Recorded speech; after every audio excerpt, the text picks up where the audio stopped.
one study here and there out of the 1,000 citations, 10,000 citations you are reviewing can kind of again change the course of a full project. With most companies, what is happening, it is either restructuring or they're still redefining how they want to kind of proceed. Agentic evaluations can be one thing, their agentic negotiations can be one thing, and even FDA tried a pilot on some of the kind of again evaluations of theirs, regulatory evaluations of theirs as well. So this is gonna happen. Yeah.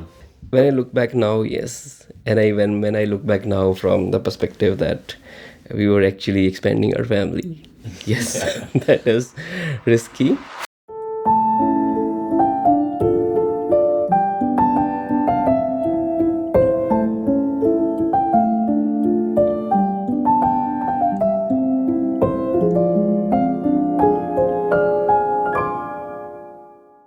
In today's conversation, I sit down with Barinder, the founder of PharmacoEvidence, to explore a story about responsibility, risk, and the meaning in work.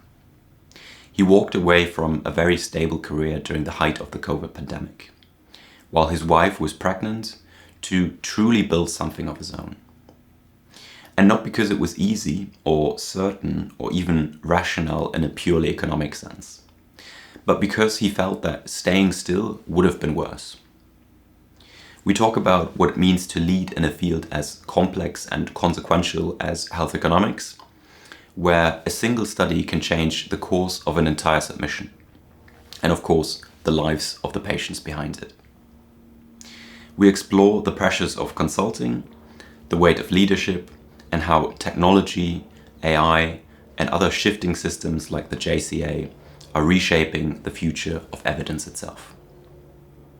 Ultimately, it's a story about courage, uncertainty, and the discipline to keep moving forward even when nothing is guaranteed. I hope you take something from it. Perhaps even a little reminder that the path worth walking is rarely an easy one. So thank you for coming here today, Barinder. I really appreciate it. You taking the time while you're here visiting in London for business. I've got several things that I want to touch on today. Obviously, we'll give you a chance to introduce yourself, talk a bit about your background, where you come from. Obviously, we overlapped for a while working for Parexel, but now you've got your own company with PharmacoEvidence. But the things that I want to touch on is, firstly, kind of like you starting your own business, like kind of what initiated you to explore going down that route, and just a couple of questions around that. Bit about like evidence, your experiences, like the services that PharmacoEvidence is offering, like what your favorites are, like what are some of the methodologies, like how do you approach handling a new project, stuff like that. And then also, because my background is I work in a UK and Ireland role, I obviously want to talk about NICE as well. Just your thoughts around that, conscious that you're working on lots of products and projects where you're targeting NICE as a submission for an HTA body. And then also, lastly, looking ahead just into the future, like what do you see as the big potential drivers of change in the industry? And what are the big trends? I'm sure we're going to touch on AI as well. Everyone's talking about that. It feels like ISPOR for the last 5 years is nothing but AI. Yes, especially from last 2 years. Yeah, absolutely. So yeah, those are kind of the things that I want to cover, just to give viewers and listeners a bit of an idea about what's about to come. But I think, yeah, just for starters, really. So I know you spent a lot of time just in HEOR before founding PharmacoEvidence. I'm curious, like, what first drew you into this field? Like, how did you get started, and what inspired you to start working in this field? Great. First of all, thank you, Mirko, for having me here. And it's always a pleasure to kind of watch your videos. The information, I think that's priceless. The especially for the field we are working in, it's very niche field, so you don't get these kind of easily. And because when we were kind of again starting on this, there is no source. Either you kind of again get yourself to that bigger Cochrane book or read through all the details, NICE guidance and all other details, HTA guidance, SPOR, task force books, task force guidance and everything, that you practically don't get time. when you are actually starting on this as an associate or analyst, you have targets associated with your day. So at that kind of, especially for the starters, for people who are starting, for people who want to kind of get knowledge, I think your videos are very helpful. So thank you for that.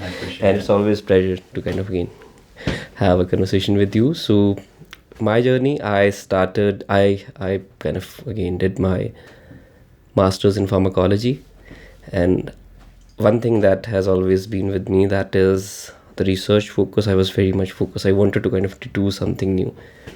Even in my animal studies, when we were kind of working on the preclinical sets, usually masters people kind of are working on one preclinical set. I actually had two guides.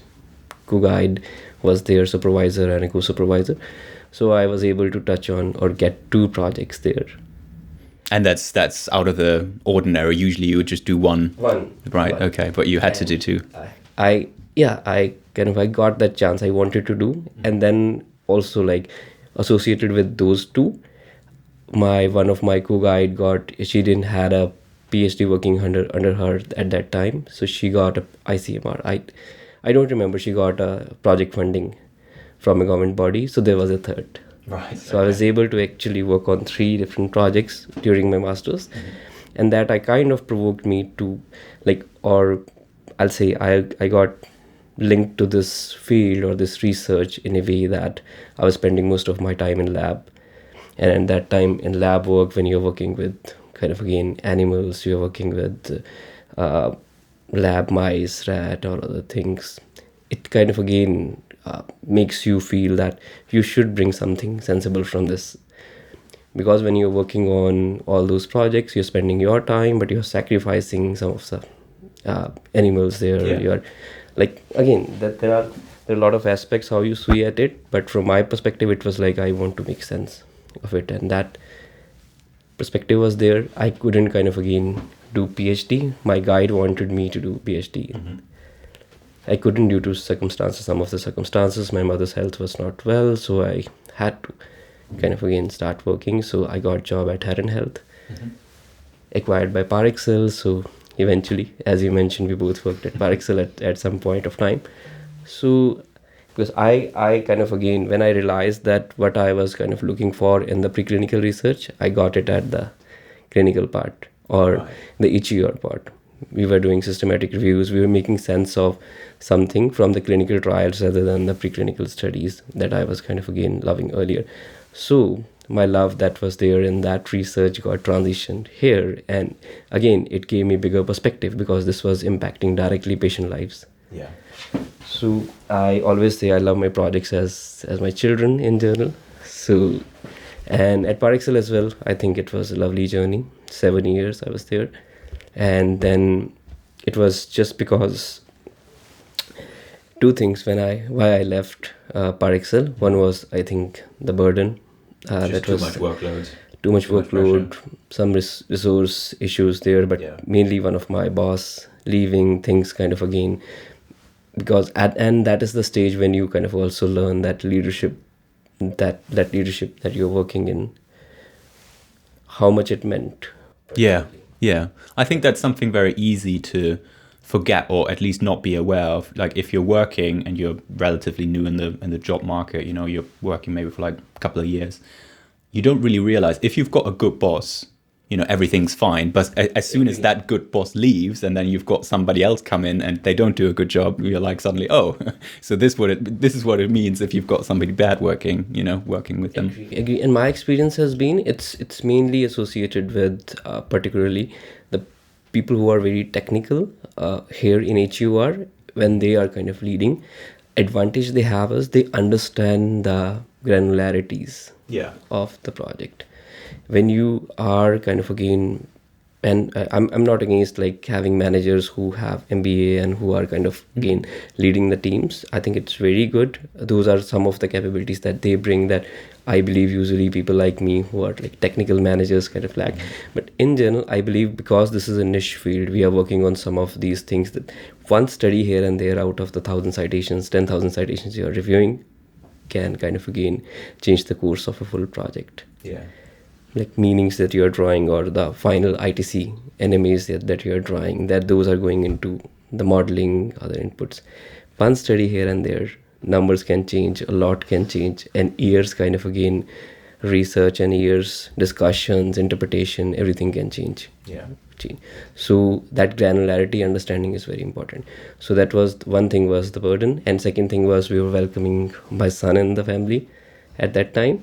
So I have that personal note. I lost my father early, so I wanted to be with my wife, and that was a COVID time. So everybody was understanding. Everyone was understanding that what are your priorities in life. So what was it the COVID time then that you started building PharmacoEvidence and founding PharmacoEvidence, or was that before? It was COVID time, actual peak COVID time when I left. That seems very risky, because it feels like for many people, I mean, around the world, just COVID was such a, time of uncertainty, and like people have lost their jobs or were furloughed. So that feels very risky just during that time, saying like, no, I'm gonna start my own company. When I look back now, yes. And when I look back now from the perspective that we were actually expanding our family, yes, that is risky. How I looked at that time was because, again, I had that confidence that I was doing well. And I had some friends, seniors in different companies who kind of offered me as well. Like it was very regular for me. And I think everyone in HEOR is very regular to get calls from different headhunters or like some of your friends who are here and there. So for the first 7 years, I never entertained. On the first call used to be like, we are from this company, we are looking for, not interested at all. But that confidence was there that I'll do something with it. But at that stage, this is not what I want to do. I'm spending almost 18 hours on my laptop. That's too much. That's too much. And again, my wife was pregnant, so you and it was COVID time, so you're going through a whole lot of things in general. So I decided kind of it's enough for me. And again, my boss at that time of Par Excel was very unhappy with me that again I should not leave. I was given a white paper to write as well. And again, I'm very much I'll always be grateful to the whole Par Excel team and how we worked there, learned there, everything. But I think there is an end to each journey.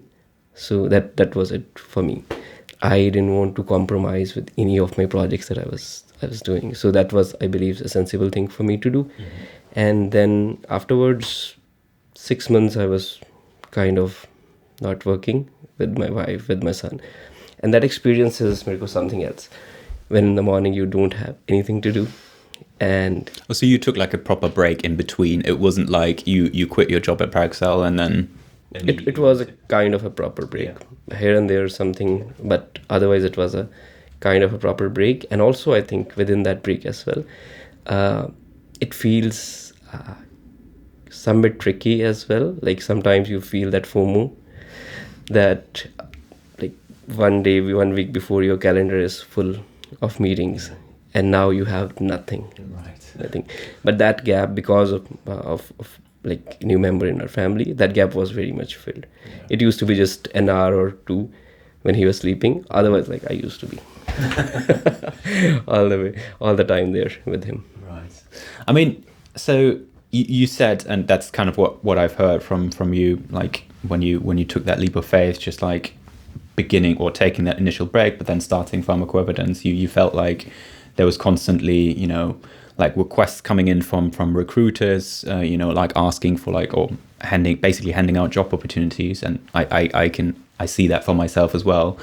Though I do get a bit of a feeling that, that was a couple of years, more than 5 years ago. So that is changing now. I feel like there's more people getting into the HEOR space, more graduates coming in. And especially like people who don't really have that, seniority yet. Like I feel like they're struggling more to find especially entry-level roles.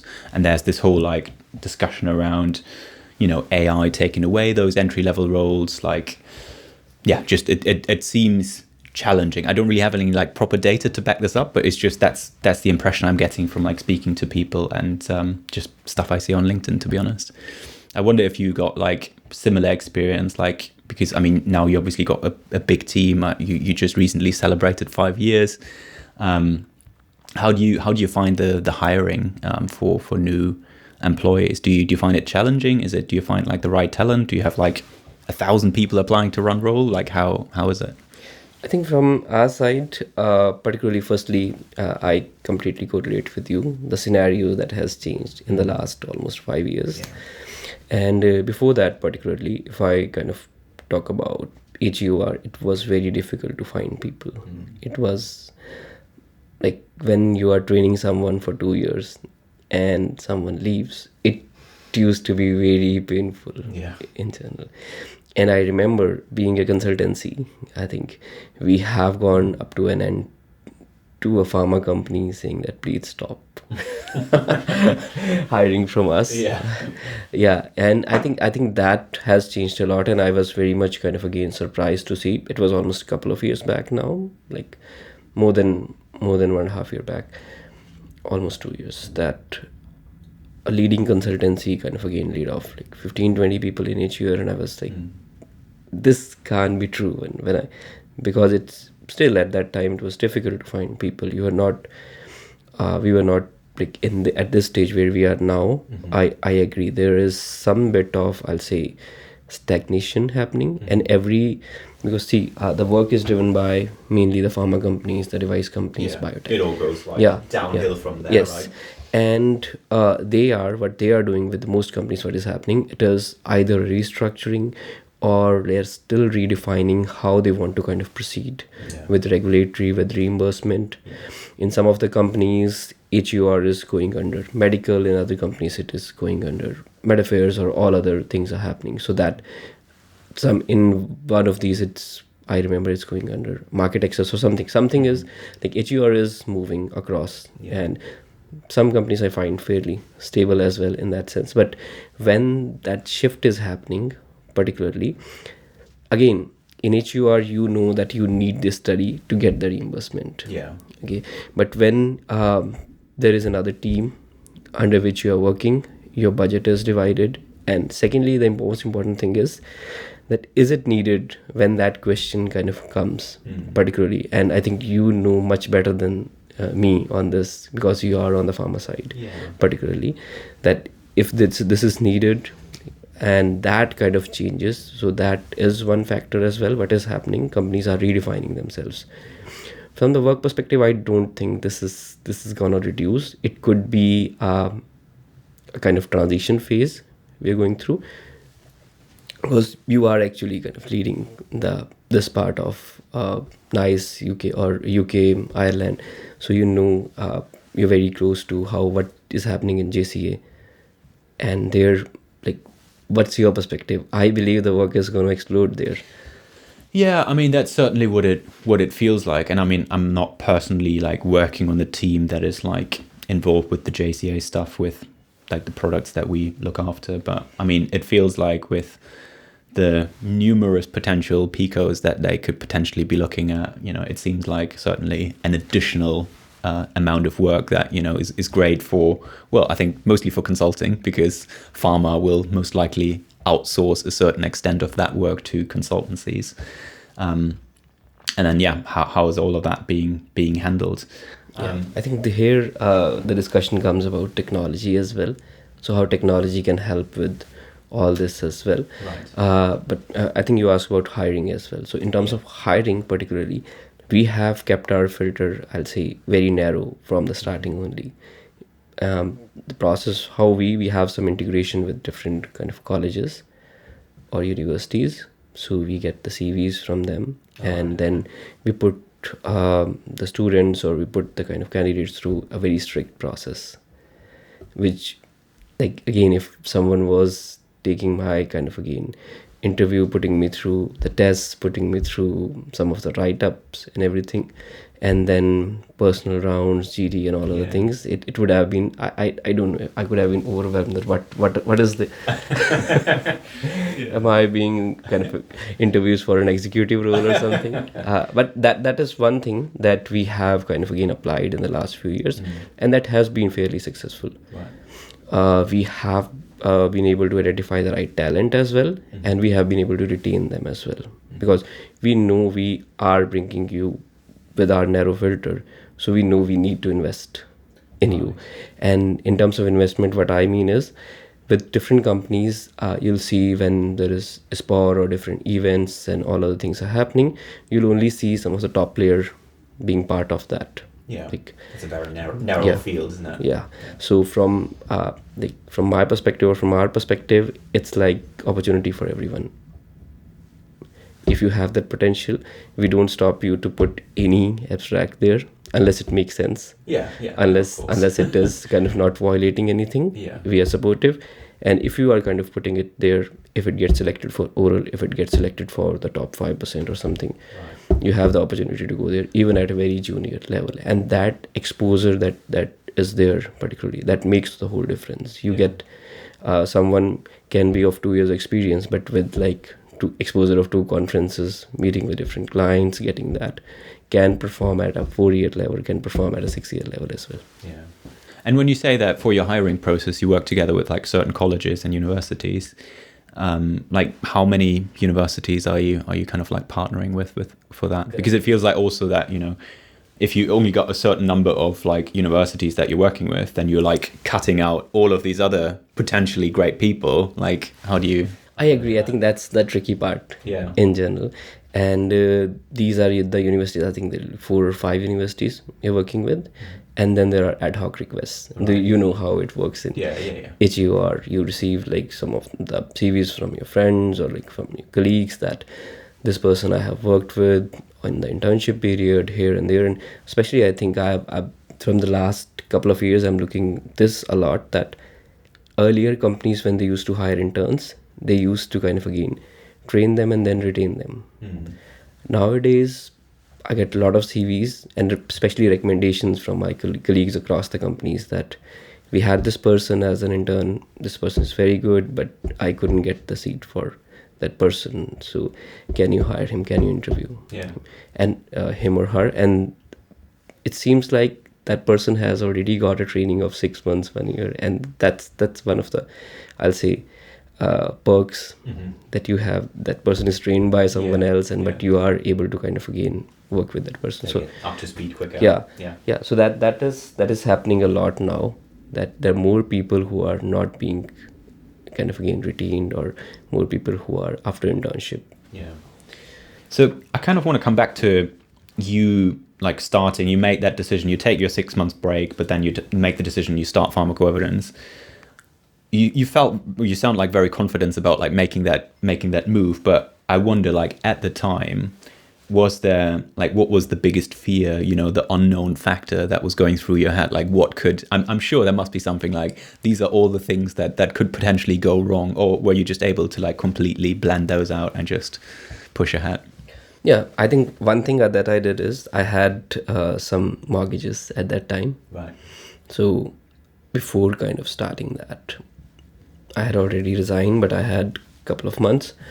So I quickly looked at all my funds that are available to me, all my investments. Like I had some, like just like everyone else, some deposits, some of the market investments, and then I had in India we have Provident Fund. There we had, so I had the fund there as well. So I calculated, and it turned out to be exactly same as my mortgages. Okay. So you could just pay your mortgages for like a certain... everything back. You paid everything back. Okay. And I kind of again told myself, I kind of still remember that I was saying to everyone, because it's sometimes becomes difficult, not for yourself, just to kind of again tell others as well, or kind of when you are kind of discussing with them, what will you do now? You're not having job or this and that. So I was telling them the same, that if I'm not earning a rupee, I'm not spending as well. So I don't have any mortgage. I have no debt. My wife is working. So whatever salary she is getting. But like that was always that. That was enough to run our house, and I was very much content. There were some different like independent incidences. One of my friend came over, and he gave me a calculation after 3 months, like, you have lost this much of money. And my kind of, again, when I calculated my salary and everything, yeah, I think that was exact number, almost exact. And for 2 days I was thinking like, yeah, I think he was right. But that is all about the mindset. Yeah. I think that can disturb you for a couple of days. There are many things that disturb you, but eventually I think it's up to you. Stop, like, think. For me, I think that moment during that time, it was just one funda, that was, don't think too much. Just do it. Just do it, go with the flow. And especially because I was not putting much efforts in this perspective as well, because I had that assurance as well that somebody will take me. Yeah. I've been doing good I was like doing pretty well in my last role. Almost I got promoted almost every year, so that builds the confidence within yourself as well, that yes, I think somebody will take me. But overall, I think due to my son, I was not like, there was nothing which could disturb me. That peace that comes with that part, or that natural relationship you develop, I think that is something else. I think that's interesting that you say that, because I feel like my personal inclination would be to think that, you know, once you've got children, that probably, as lovely as they might be, that probably would create an additional level of pressure and stress for yourself, you know, because it's just something else to deal with. And you saying that it just actually brought you more, you know, made you more calm and more relaxed. So that's something really, really nice. Yeah, and I think for that you need to detach yourself from some of the things, or you need to kind of, again, tell yourself that what is your baseline. So, and that comes from your previous experience. My baseline has been very low in that sense. As I told you, I lost my father early, so we had some hardships there. So whatever I was having at that time, I was at my peak. So, and even today, if you kind of, again, if somebody takes everything, like company from me, everything, not my house, not my savings, so I should be good with that as well. That's great. Just like building upon like the HEOR, like starting your own company, I'm just curious, because I feel like the market of like pharma consultancies is getting more and more crowded. You know, like obviously 5 years ago it was probably still a bit different, but was there like any major gap that you saw in the market that made you think like, oh, I can do this better than somebody else? So and did you set out with a plan to do like, I'm going to specialize in this, and this is like how I'm going to win over clients? Like what was your strategy there? I think when I started, there was no such plan that I will provide something different. It was more like, whatever I want to do it in my way. Okay. That if I need for a project 5 people, I can spend on 5 people. I don't need to go through a process to get 5 approvals, to get, instead of 5, to just get 2 approvals, and then again struggle with that. So that was the base thing for me. It was more associated with, I want to control the things so that I can deliver better. Yeah. And I think, and when you kind of, again, start working independently, the reality hits afterwards. Like, say for me, it was after 6 months when the reality actually kind of hits, because that confidence I was telling you, it starts fading away afterwards. Okay. When you actually become more serious that I want to kind of now do this. Yeah. And that is because when you're working in a consultancy or in a fixed environment, even you are supporting proposals, all other things, You're still getting but paid. you're still getting paid. And you can, like, again, you can be easily carried away with the idea that you are breaking those projects because you wrote the proposal. But that is just 5%. 95% work is somebody, when they're got that RFP, has that relationship just because that RFP is coming, or that company you're working with has those relationships in terms of the preferred vendor agreements and all other things, has those level of kind of, again, commitments with the pharma company. So that is the major work. And that was one thing that hit me particularly. And but I think, again, there was a lot of gap in the market in terms of project support from the SLR's perspective at that stage that I saw. Because if we were struggling at that with my last company, I believe everybody else might also be struggling, and turned out that was the situation. So when I started working behind different consultancies, it was situation in every consultancy. Can you take more? Can you take more?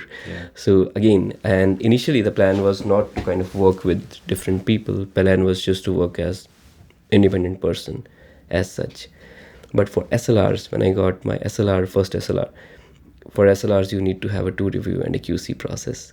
So that basically means there is a requirement of at least 3 individuals. So that kind of led to my first hiring. Right. So, and then the journey started. And like 5 years into your company now, do you still have that same philosophy? Whereas, and do you think that still brings you the same level of success? Where you said like, look, if I want to staff more people on a project to make sure, it's got all the resources that it's needed, and we're more lean, more flexible, just to get those, we don't need the necessarily internal approvals. Do you think that's still like what sets PharmacoEvidence apart from other consultancies, or has that changed now? Have you evolved your offerings? Like, is it still very much focused on like the SLRs, the NMAs, or like what's your focus now and like what the later half of 2025? Thank you, Mirko. I think again, when you are into my perspective at that stage was, as we discussed, it was like, why can't we add more people? Simply, I can add now as well. But now I think that is a perspective from one of or a few of our team members, that why can't we get more team members on this project and something. And for that, I remember one of our worldwide heads from my previous organizations, like he mentioned once that we can hire, like I think we were 30 at that time, so we can go from 30 to 60 easily. But HEOR work is such a versatile or a dynamic kind of area. HEOR is in a dynamic area. 2 studies here and there, and will not need those 60. We may need 50 then, but we cannot let go those 10, because that will lead eventually that will lead to people will not come to us. That is not situation now, but at that stage, companies were like again fighting a lot for the HEOR talent, and you like again you couldn't afford particularly to come as someone who has, or a company which has actually laid off people in the HEOR particularly. Then it would have been difficult to hire people. But I totally kind of again relate to that perspective now, that I don't want to kind of say I'll say or lay off anyone just because of my decision, that I didn't foresee the future, that okay, today we need 40 people, but tomorrow we may need 50, or we may need 35. Exactly. So that number becomes very tricky, that thing becomes very tricky. And that's where I think in terms of technology or kind of getting more, the Gen AI comes into play, or the new technologies that come into play. And we are like going very big with that. From the last 3 years, I believe PharmacoEvidence has been one of the major consultancies which has invested a lot in people as well as in the infrastructure. I always say, I believe we are the only HEOR consultancy with an IT grade infrastructure, and people who are actually being hired, or people who were actually working in the full IT environment, they are now being integrated into the HEOR field, or they are developing the applications for the HEOR kind of deliverables or the technologies that we need. Yeah, no, that's interesting. And I mean, AI obviously is the big topic right now, and like how that all fits in together with like the sustainable hiring, what you've kind of like alluded to earlier. You could from one moment to another go to from 30 to 40 or 50 people, but then in the next 6 months you might realize, oh, I only need like 35, but then you still have these additional 15 people that are on payroll that you want to be paid. So it's rather the approach is grow a bit slower, but make it in a more sustainable way, and leverage AI potentially as well to get some benefits in terms of the savings that you can make with that. Yes. So, and just to add to that, I think I had that philosophy from the starting. I need people on the bench. I had that mindset that I need at least 2 kind of persons on the bench. Okay. Just like the IT teams do. We tried with HEOR, but eventually I think it was not easy. We needed, like, you need as many hands as possible in some situations, and that happened with our IT team as well. with IT, like a couple of years back, we invested a lot, and we kind of went with the same same philosophy. We need at least a couple of people on the bench. Now I think again it's happening the same, that we are using everyone and everybody who we can leverage at this moment. Yeah.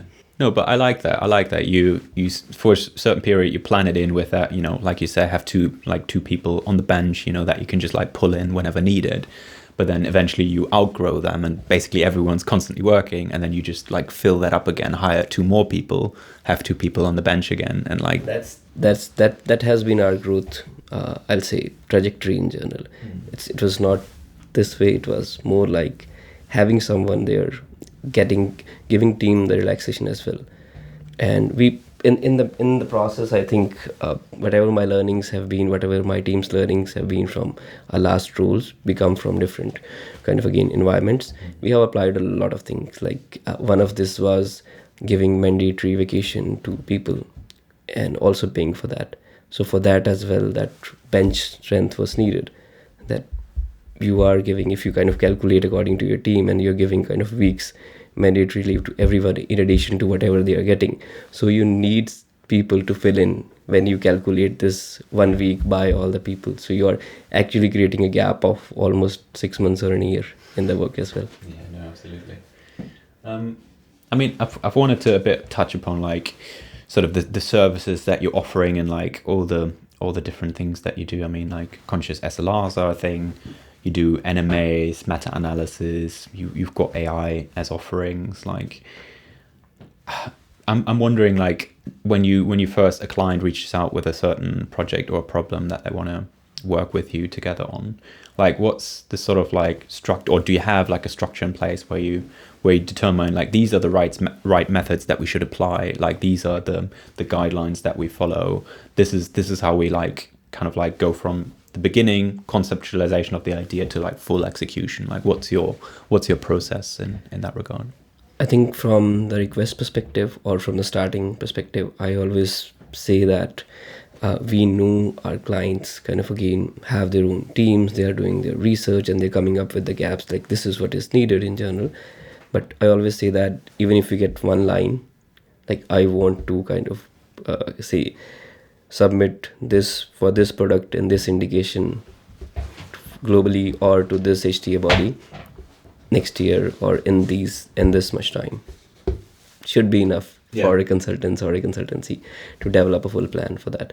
So we usually work on that case, and sometimes I think with that particular idea we actually help some of our pharma clients as well to design RFPs as well, how they can be kind of designed in a better way in general. But overall I think when we start anything, it's more basic. Like I always say that because my training has been more in the SLRs or the ITCs, I break every project in PICOs. Even if it includes modeling and other things, because within that as well you need to understand the natural history, you need the population, you need the inputs. So when you break into the PICOs, so PICOs are population, intervention, outcomes, comparators, and study designs. So when you understand these are the needs for a project, I think then you get a clear path where you are going, and then there are guidance for each and everything. For example, if you're working for a nice submission, an example, so there are nice guidance, nice TSTs on almost each and every topic that you will be submitting. So you just need to follow them. For example, for SLRs, you need to kind of carefully look into the population characteristics. You need to carefully look into the study designs. You need to carefully look into what exists there, search strategies, how search strategies should be designed, how conferences should be searched, how biomedical databases should be searched.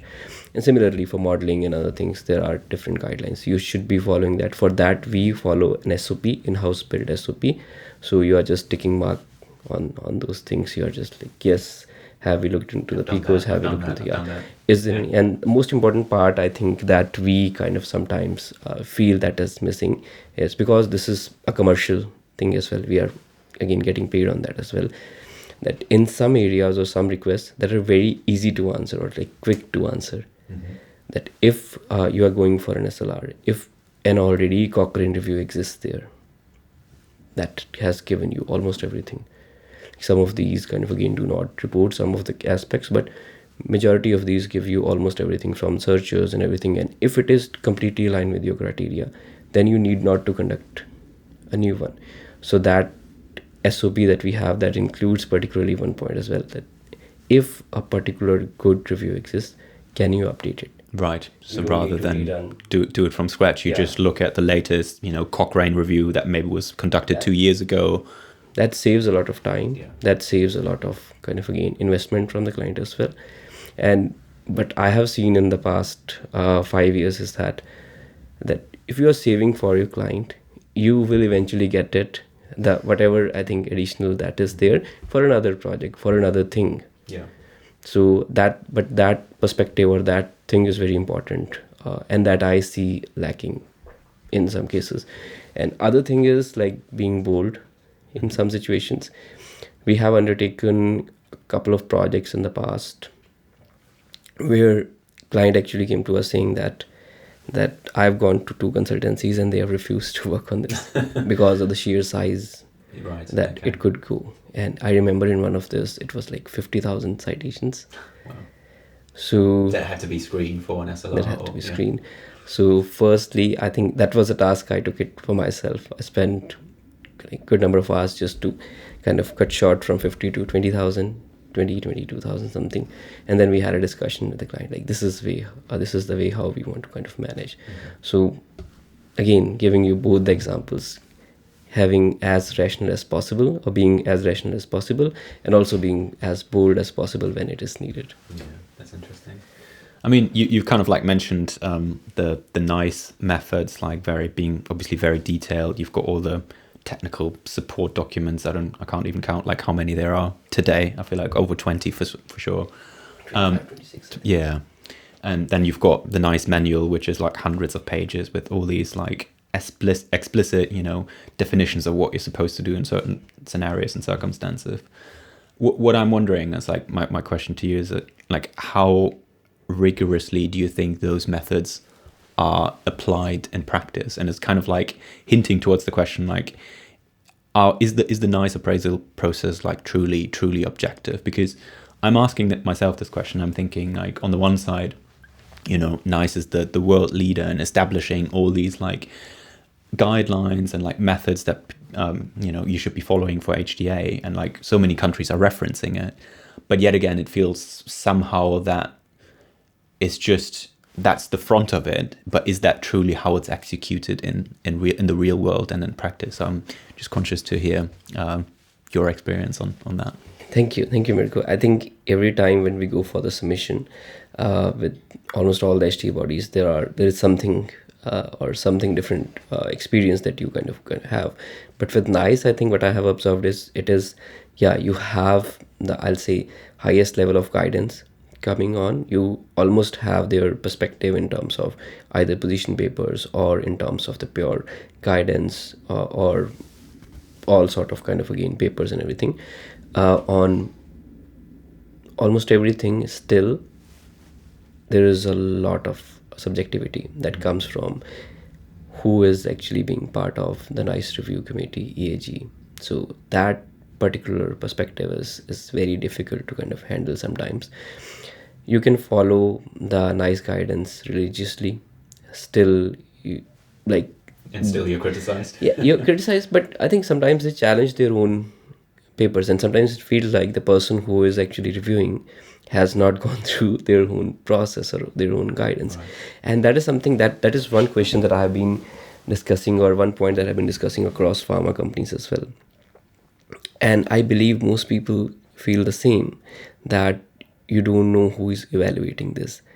Are these very junior people who are evaluating the granularities? And that's why I think those are some of the subjective things are coming. Mm-hmm. Or are these more from the, again, could be political perspective, could be coming from the perspective that we need this drug in the market quickly, or vice versa, what best discount we can get from it by criticizing particularly on whatever issues we can identify.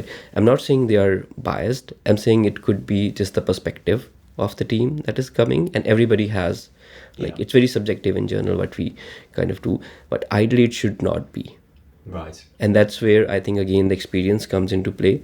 If you are working on your nice submission with a team which has good experience in terms of, again, or has done good number of submissions, again, they'll understand, or they'll kind of make you understand as well, that we are doing the best thing what is possible, but still these are the experiences that we have, that sometimes even what is written is not followed internally as well. So we may need to do some sensitivities additionally, because you usually get, say, 2 weeks after the first review, or after when you get the questions.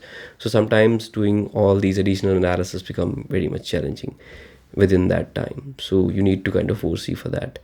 And again, I'm sorry, I always kind of again come to the Gen AI part. Yeah. And that is something I think is very important, that if you can understand, or if you can foresee, just like the objection handlers, Predict the kind of questions Yes. you might be getting from an EAG. just like the objection handlers we develop for the materials that we kind of have, or deliverables that we have in HEOR, can we kind of proactively work on the objection handlers for NICE, and again to look for or predict what could be the questions asked by kind of NICE, or any EAG body, or sorry, any HTA body in general, so that we can save a lot of time there as well in terms of their evaluation, if we are kind of again tick marking.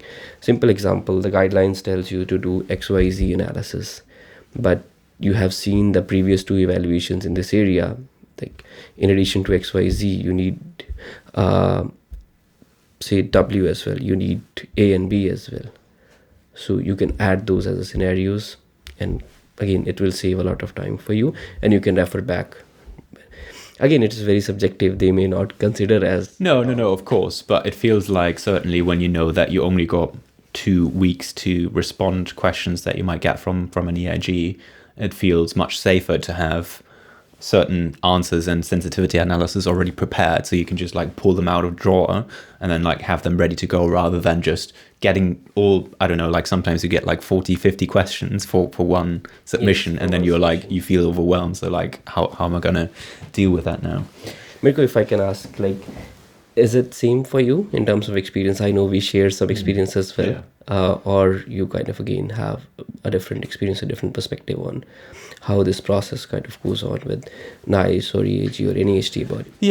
No, I think the subjectivity that you mention is certainly an aspect. It feels like depending on which EAG you get different results, which committee you get. I think that's the other bit that's kind of like important. Obviously it's the committee who makes the final decision on your reimbursement. So with the many committees that there are for NICE, some they're led differently, they've got a different committee chair, and that all impacts your assessment and like your outcome that you might get for reimbursement. So, and I think to an extent that's all fully understandable. We're all subjective, and I think this is also why you see, when you look at it internationally in terms of like a comparison, like who's getting reimbursed in the UK, who's getting reimbursed in Germany, who's getting reimbursed in Spain, like you see all these differences, right? Like it's not like there's one European decision and that's it. I mean, who knows what's going to happen with like JCA? I mean, for the time being, it's just, the medical side, and it feels like this add-on process, but still the countries are independent nationally. They make their own decisions. So maybe 5-10 years down the line, if this is successful, it'll change and there will be one European decision. Who knows? But yeah, I agree. I think that subjectivity is something that's certainly visible. I think sometimes it can feel like that the methods are almost leveraged by the EAG and the committee to kind of like put pressure on the pharma companies and like press down the price almost. So it often feels like there's they like to refer to uncertainty, right? So like there's additional uncertainty in the data that you present, and therefore we need to get a lower price to account for those uncertainties. So that's and in many cases I'm sure that's absolutely perfectly valid and reasonable to do that if the data is limited, especially with some of these rare disease trials where you only got like sometimes a handful of patients or like 50 patients or so. Like there's only so much you can learn from that.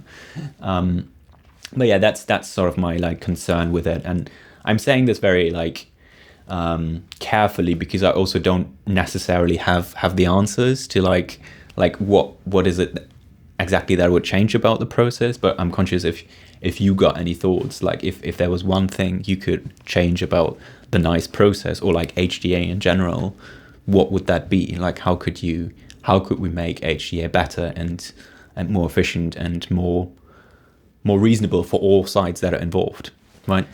I think two things. One is I don't know how it works internally, but making it mandatory that whatever guidance NICE has, like again, not religiously following that, because every case is different. There is like every disease is different, every product is different, MOAs, all other things are different, how these products are working, but still kind of again, as much as you can stick to the guideline.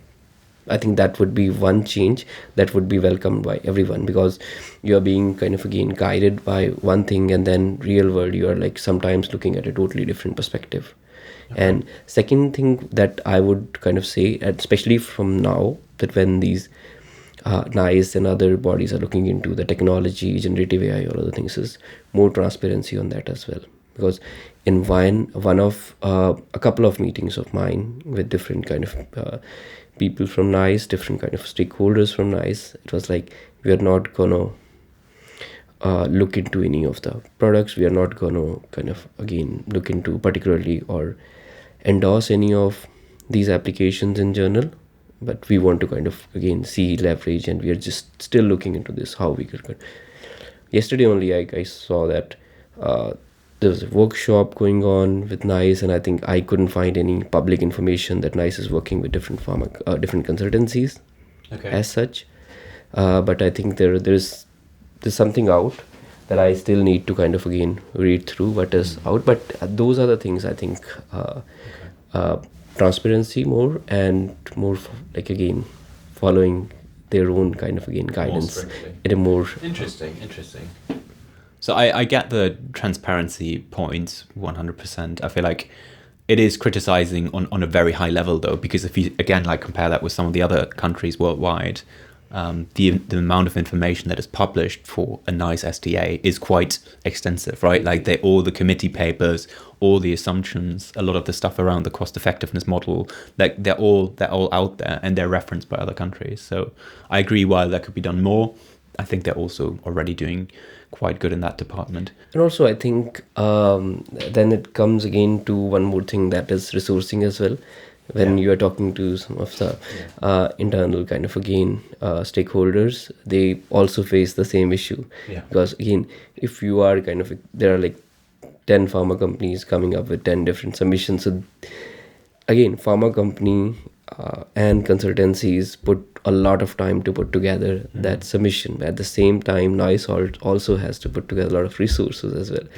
So the story, if we see from NICE side, like it could be that this is the best we can do.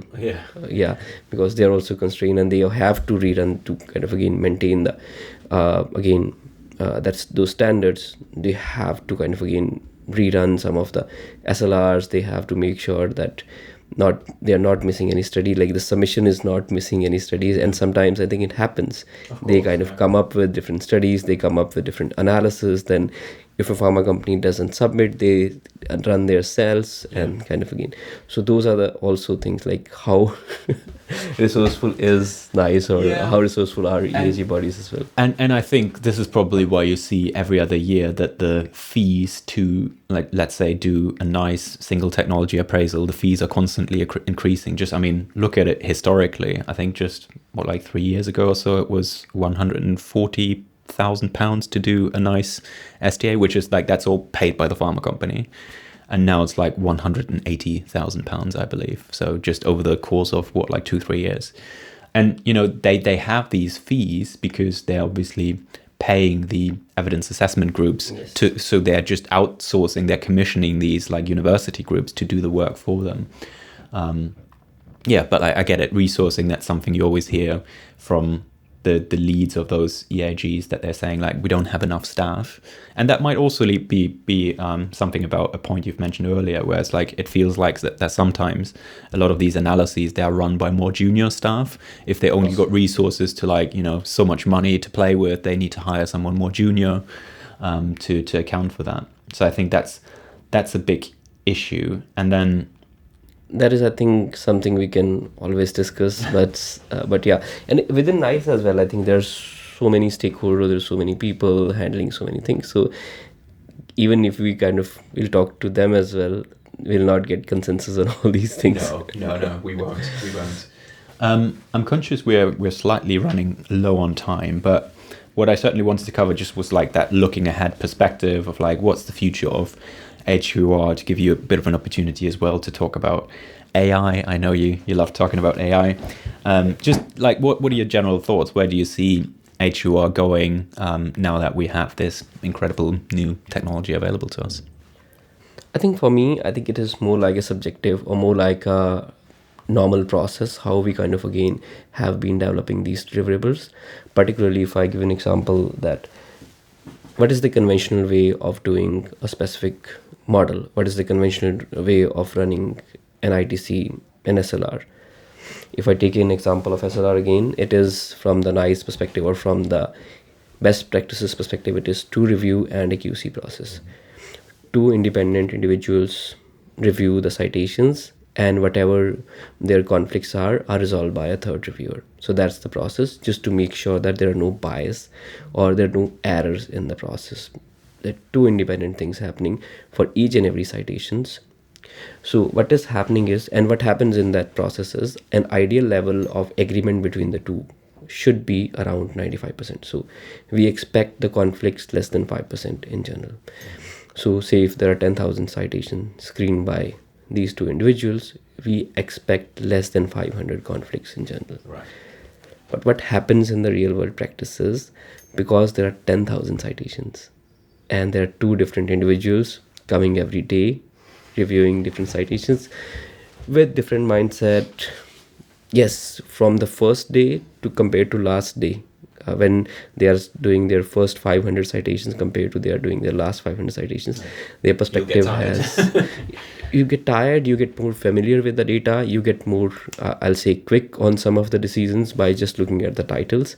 So you have your curve, your learning curve on that project as well. So that conflict rate is usually higher, more than 10% in general. So say practically, if we are having conflict rate of more than 10%, ideally is 95%, or ideally is 5%, less than 5%. So can we look into the Gen AI from that perspective, that allow Gen AI to make some mistakes as well, just like humans make? So in SLR, if we are having or adding Gen AI as a human in the loop, just like NICE guidance recommends, or just like the CDA guidance recommends, that is, AI should be, or humans should be part of the loop. Humans should be in the loop. And from SLR perspective, there are different ways to add human in the loop. One of the basic ways, you replace one human reviewer with AI. So one review is run by AI, one review is run by human, and the conflicts that are there, they are resolved by a 3rd human in general, or the second human, project manager. In that case, second human, yes. Yeah. So if we are able to achieve that same level of, again, conquer rate between AI and human, I think we're good to go. We are following the conventional process. Yeah. And the best thing would be ideal rate, 95%. And that's where I would like to again add just one thing, that their validation comes into play, that 95% is there. Are there sufficient publications for that technology? Are there sufficient, again, checks and balances for that technology? QA happened on that thing, or are there any submissions for that? And for that particular reason, if I could highlight, we have done a recent submission for NICE, where this conquer rate, that when we presented, it was at ideal level 95% for all the reviews. These were like 6 or 7 reviews. So I believe that confidence that should be there, that is there. We are already there, and we can almost save 50% time, 50% cost on that, and we can run these reviews quicker on that perspective. Now coming on to the particularly the thing, that adoption of that technology, I think that is tricky, and every pharma company has its own path, how they want to adopt it, or how they are looking at technology. We see some of the pharma companies are very much enthusiastic, very much forward looking, investing in that technology from the very starting. and some of these are still skeptical going with the human process. So when we are working with different pharma companies, we are working with, I'll say, what we call a kind of different, we're working on the both ends actually. In one case, we are working on the cutting edge things, like can we develop a full Excel model from just typing in some commands in that, just prompting it into existence. And yes, we can. So that POC we have already completed. And in one case, it is like, yes, we are doing conventional work. We are doing this SLR for you or this model for you in a conventional way, but allow us to do a case study in parallel. So those both ends that are there in terms of adoption, I think we are trying to kind of again hold on both of these and trying to bring them together in general. But overall, I think this can be very helpful, an adoption of technology. There is always a time when you have to kind of again pivot to that. So I believe this is the time for our field particularly to adopt this technology, and again, not to replace human, keeping human in loop, just along with the guidance in each and every process that we do. Humans are the one who will be providing sign-offs on all the things. Humans are the ones who will be running checks and everything. But where you can use AI for the repetitive works, and when you can check all those things, I think we should be applying those. Oh no, I 100% agree. And I think I also share your assessment where you say that there's this skepticism around, the uptake of AI and applying it to those, SLR projects, where certainly there's already kind of like a proven use case, but yet pharma feels skeptical as like a very traditional, conservative industry, I would say, that is, not really super quick to adopt new technologies, even though, like you said, humans make mistakes just as much or even more, but still there's this concern to replace it with an AI. And I feel everyone who's done like an SLR themselves, has actually done the screening and was including certain articles. That in some situations it's just not as black and white, and for some papers it's just like on the cusp of should I include it, should I not include it, and you can probably make a good argument both ways. So I feel like just taking the leap of faith and just applying AI, and that's probably also something that's on the pharma companies a lot, actually, to just take that initial step. I mean, now that NICE has issued their methods papers on how you're supposed to apply AI, I feel like it's just on the pharma companies now to actually do it within their submissions to NICE. And the more it will be done, the more it will become routine, the more it will become accepted. And I think that's just a process that's going to happen sooner or later. And it's now just up to the individual HTA managers and directors that are working on these submissions and bringing it into the process. So agree. And also, I think just to give you one more example, that human process, how we kind of work. So I always explain the next example, that is from the GVD perspective. So when you're developing the GVDs, global value dossiers, AMCP dossiers, and others like GRDs for some companies in some ways. So when you're developing all of these, what's the process? You are putting together all the articles, either extractions in a workbook manner or full articles, and then CSR, you have whatever kind of internal memos or whatever you can share with the medical writer from the strategy perspective. You're sharing that, right? And medical writers looking into all of these and then writing a section. For you, it's always around 80%, 90%. And then you review those as a manager. There are different stakeholders who review that document, and it becomes 100%. So can we stop between 80 to 90% for Gen AI as well? Why we need... Yeah, there's that expectation that it has to be 100% right out of the get-go, whereas it's very much good enough if you get 80% of the way there, right? Just like the conventional process, if you are getting almost 80%, 85% from the medical writer, if you're getting around that, I think we should be good to go with that. And we can be quick with the comments as well. We can be quick with the review as well, because now you're not putting your comments there to sit sometimes when these documents are being reviewed, you get a review period of a month. all the comments are collated and then they are applied to the system. But what if your feedback can be applied directly? So you are not just saving the initial time, you're also saving the finalization time as well. So that is also kind of saving you some bit of time as well as money as well. But that 80%, if you can kind of again get, or even say not 80%, say 50% as well, I believe I'll take it any day in general. No, and agreed. And secondly, I think on that particular point as well, not just on the GVDs but all of the deliverables, I think the most important thing is having the human in charge. Having You can't just that hand off the responsibility to and AI that say, and that is there in all conventional projects that we do. If we conduct an ITC, again we go through a process of interpretation, we go through the process of discussing this with our clients, discussing with the QLs, we go through each and every process, but the results are only kind of, or the feasibility is done by AI. Human checked each and every point, human kind of provided the feedback where it was needed. Earlier it was conducted in a month's time, now it has been conducted in a week's time or something. It's just the time saving, the process is exactly same. At the same time, you are able to spend more time on your strategy. You are now able to spend more time on other projects as well. And that how it translates is you're bringing drugs faster to market.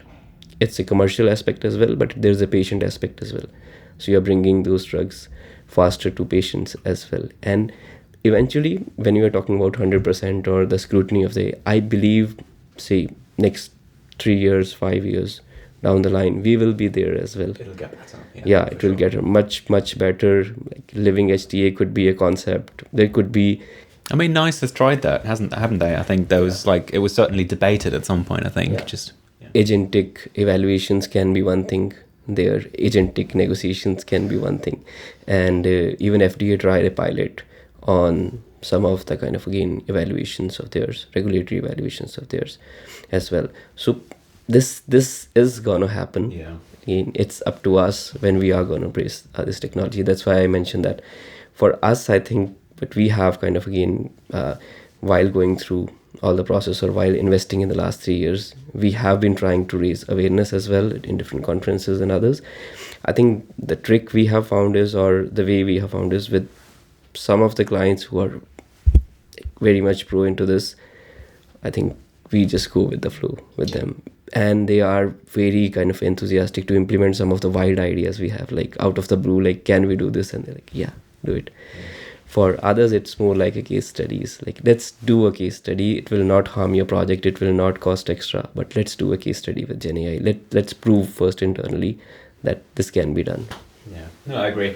And I feel like there's so much more we could talk about, just like AI. And I know you've got so many different AI offerings that we've not even touched upon. But we are running out of time. I've just got one or two rapid fire questions to end rapid fire questions to end things. Do we have a hamper as well? I don't know. So but just some questions to close it off. Quick answers, very very succinct. So no long answers for this one. What is one myth about HEOR you would wish would disappear? Myth, I think that is again with my field, SLRs particularly.